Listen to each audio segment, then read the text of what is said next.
سر جھکایا، پیار کے انداز نے کہا پیاری چچا اے معذرت خواہ، آپ نے میری وجہ سے بہت کچھ ہے، لیکن سن لیجئے لو وضع الشمس فی یمینی والقمر فی یساری فلا اترک ذلک ابدا. سن لیجئے اگر یہ لوگ سورج کو توڑ کر میرے ہاتھ میں رکھ دیں اور چاند کو توڑ کر میرے ہاتھ میں رکھ دیں تب بھی میں اپنے مشن کو چھوڑنے والا نہیں ہوں. آپ یہ کہہ رہے ہیں دھمکی کی بات تو بہت دور کی بات نہیں. اگر یہ لوگ میرے سامنے چاند کو توڑ کر لائیں گے اور سورج کو توڑ کر لائیں گے اور میرے ہاتھ میں رکھ دیں گے تب بھی میں اپنے اس مشن کو چھوڑنے والا نہیں. اور رونے لگے، آنکھوں میں آنسو تھے اور وہاں پر چلے.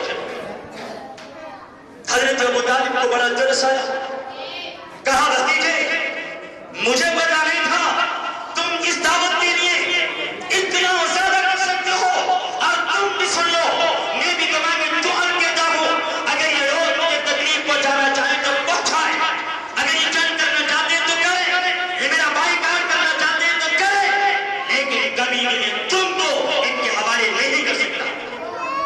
اس لیے کہ میں نے اپنے ابا عبد المطلب سے عہد لیا تھا اور میں نے کہا تھا ابا جان یاد رکھنا میں اپنی اولاد سے زیادہ اپنی آپ سے زیادہ میں اپنے بھتیجے کی حفاظت کروں. اللہ کے نبی کو بہت خوشی ہوئی اور آپ نے کہا اللہ آپ کو جزائے خیر دے گا، آپ نے وہ کام کیا ہے جو میں نے آپ سے سوچا.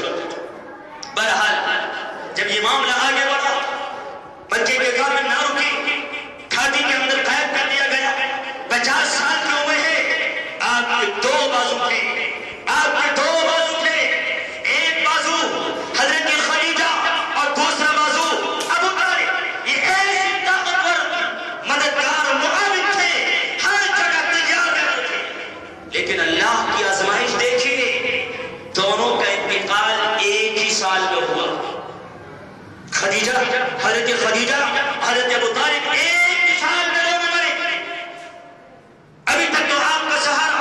حضرت خدیجہ نے کہا ٹینشن مت لیں، فکر نہ کریں، غم نہ کریں، اللہ تمہیں ہلاک نہیں کرے گا.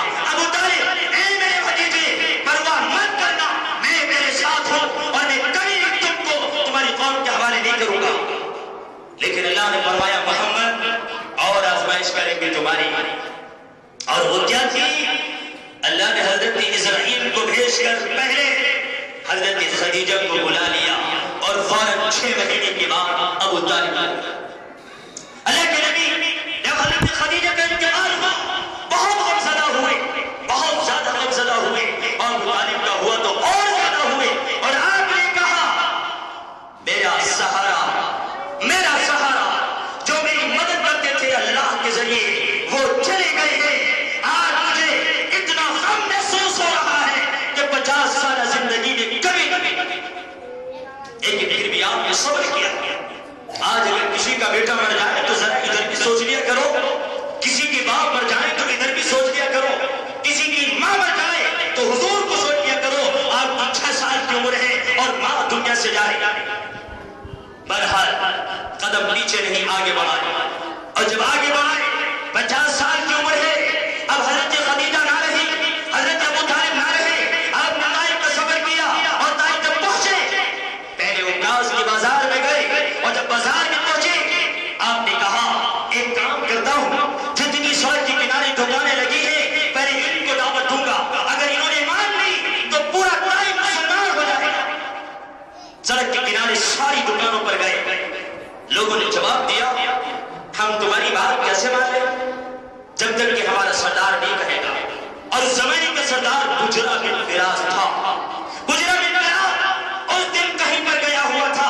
آپ دعوت دینے لگے، آپ نے بھی بات شروع کی. کسی نے خبر دے دی کہ بجرا تمہاری علاقے میں محمد نامی نوجوان آ چکا ہے، ذرا تیزی کے ساتھ واپس آ جاؤ. بجرا واپس آیا اور آنے کے بعد غریب کھڑا ہو گیا اور کیا کہا تھا اپنے دلوں کی تختیوں پر لکھ لینا. بجرا نے کہا